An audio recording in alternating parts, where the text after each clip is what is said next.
अल्लाह वारन खे जेका बुजुर्गी नसीब थी आ, अल्लाह वारन खे जेको मकाम हासिल थियो आ, सो मदीने जे साईं जे इत्तबा जे सदके अल्लाह जे महबूब करीम जी सच्ची मोहब्बत रखण ते खुदा पाक इन्हनि जा नाला रोशन करे छॾिया, इन्हनि जो जिक्र बुलंद ऐं बाला फरमाए छॾियो।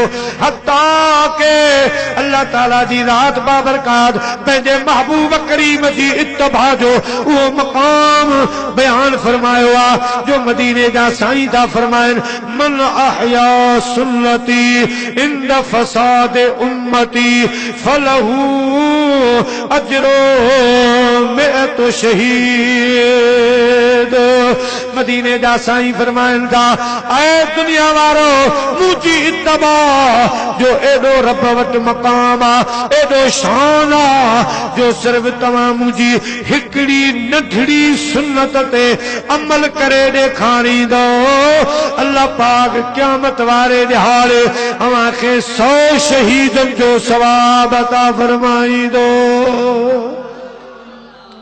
मुझी हिकड़ी सुन्नत ते अमल करे ॾेखारींदो, खुदा पाक अव्हां खे 100 शहीदनि जो सवाब अता फरमाईंदो।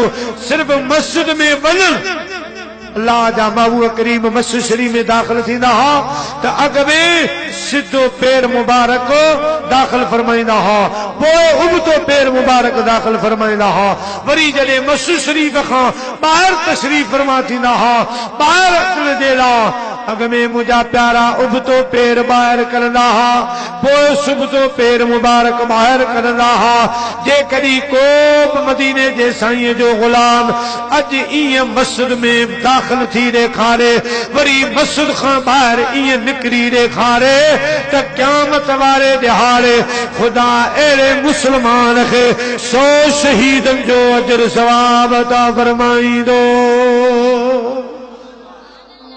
प्यारा मुसलमान भाइरो, त सभु कुझु मुंहिंजे महबूब जी इत्तबा ऐं मदीने जे साईं जी मोहब्बत में हो।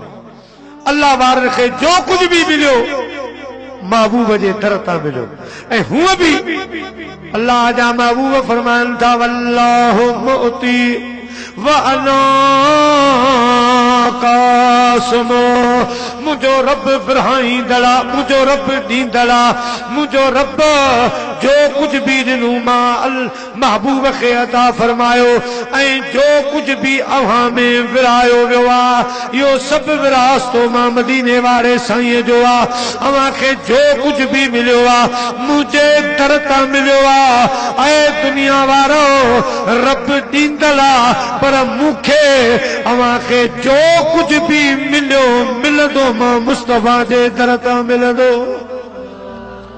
छो जो विरहाइण वारो मां आहियां, विलायत मुंहिंजे दर तां मिलंदी, बुज़ुर्गी मुंहिंजे दर तां मिलंदी, अव्हां खे ईमान जी रोशनी मुंहिंजे दर तां मिलंदी, ईमान जो ज़ाइक़ो तव्हां खे मुंहिंजी मोहब्बत मां नसीब थींदो। लिहाज़ा मोमिनो मुस्लमानो, मुंहिंजी मोहब्बत खां सवाइ कुझु न आहे।